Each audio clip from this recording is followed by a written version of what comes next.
Hi everyone, and welcome to F-Bomb Friday. I am your host, Tracy Preston, along with my husband, Todd. Hey, hun. Hey, baby. Are you ready? I am ready. Let's hit it.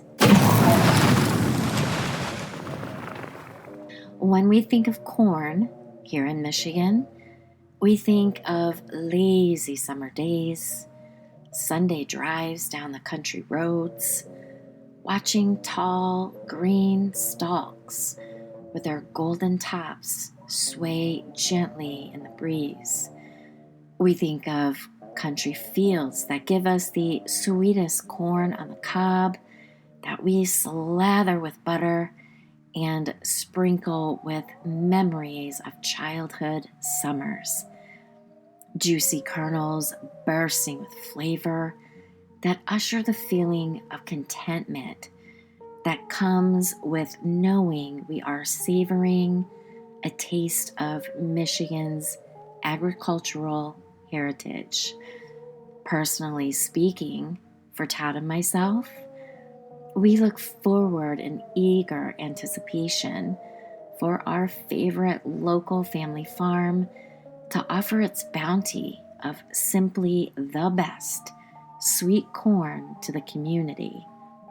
Corn has a long and significant history here in Michigan, cultivated by Native Americans for centuries before European arrival and continuing to be a major crop here in the Mitten today.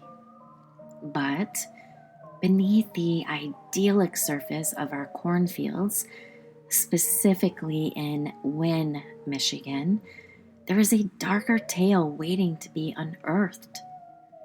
A tale of mystery, of ancient powers, and an urban legend that will make you question the very soil beneath your feet. Tonight, we are diving into the eerie and fascinating world of Michigan folklore, where the lines between myth and reality blur, and the familiar becomes unsettling. The corn monster of Winn, Michigan. In the late 1800s, a farmer named Jedediah lived a simple life, tending to his cornfields. He was a kind soul and loved by the community. His wife Abigail was an angelic beauty with shimmering golden hair and freckles that kissed her nose and cheeks. They fell in love at a young age, were wed, and farmed the land given to them by Abigail's father, her dowry. Jedediah adored his bride. She was his world. Tried as they might, the couple were unable to have children. As part of her nightly ritual, Abigail would pray for a child to complete their perfect family circle, a prayer that would go unanswered. But Jedediah was content. He had Abigail, the love of his life, and the fields were, in his mind, his children. All seemed faultless to Jedediah, but his life took a tragic turn when his lovely Abigail fell ill with disease. The village's doctor was baffled, unable to offer any remedy to improve Abigail's condition. Desperate to save his wife, Jedediah sought the help of a local shaman, an old hag who lived in the woods nearby. The old woman promised to heal Abigail, but in exchange for a terrible sacrifice. The shaman demanded that Jedediah surrender his most prized possession as payment, his cornfields.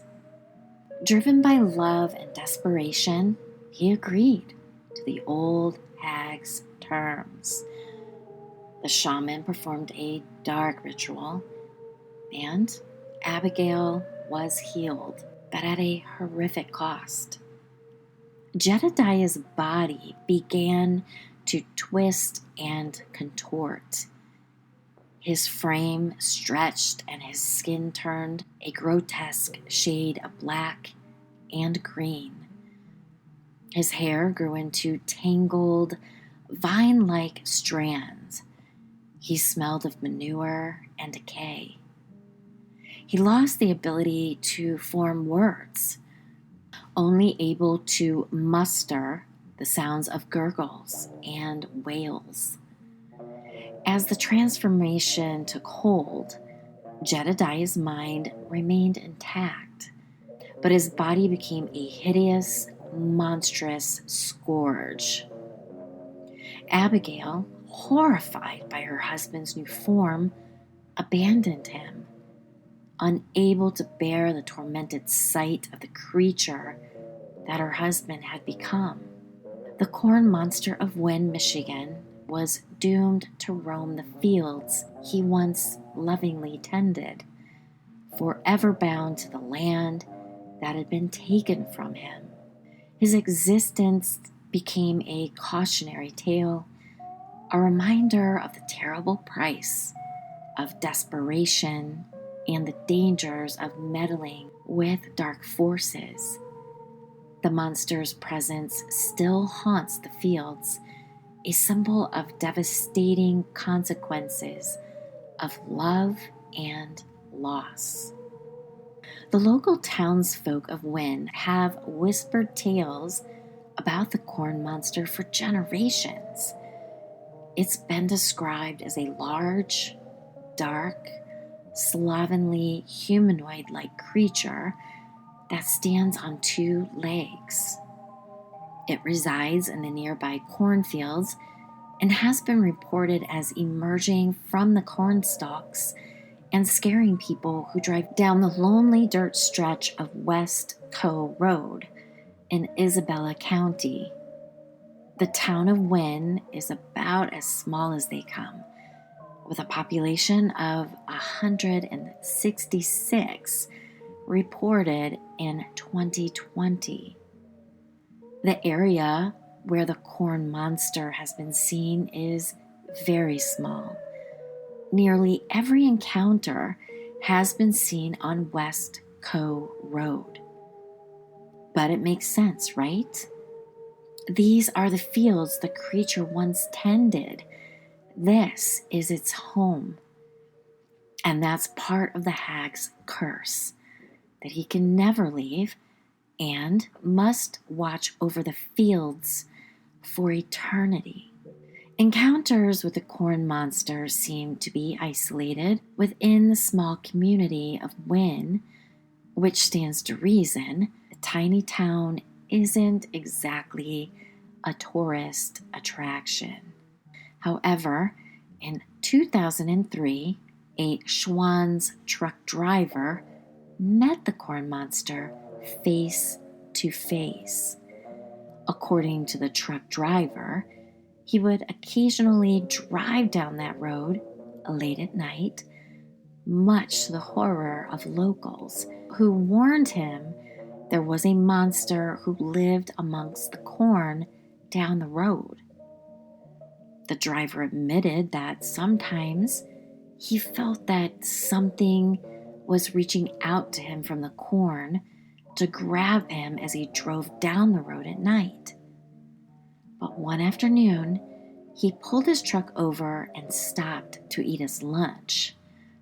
When he finished, he got out of the truck to stretch his legs when suddenly this beast appeared out of the corn and stood only 5 feet away from him.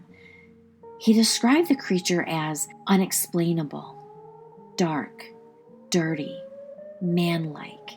The driver then screamed and scrambled back to his truck and drove off, passing the monster as it stared at him until he was out of sight. Well, of course he ran. Who wouldn't? I would have. Well, we've all seen enough scary movies to know what happens at spooky cornfields in the middle of nowhere. Yes, no bueno. Now, Todd has written a poem about the corn monster. Hit it, hon. In Winn, Michigan, where the corn grows tall, creature lurks beyond it all. The corn monster, the legend told, shrieks fear in hearts, young and old. A demon dark to guard the field, protect the harvest, yet to yield. So if you're brave and dare to stop, it might be blood that feeds the crop. Would that give us blood corn? Yeah. Well, I'm not going to eat that. Ew. Hell no. Maybe that's where the multicolored corn comes from. The decorative corn. Yeah. Huh? Could be. He's pretty creepy. Pretty creepy. Well, the way you depicted him in your artwork is extremely scary, and quite frankly, that is something that nightmares are made of. Exactly. And I went by whatever description I could find of him and just kind of put it all together. And that's what I came up with. Well, it works. There's a lot to unpack here. Or should I say, shucked.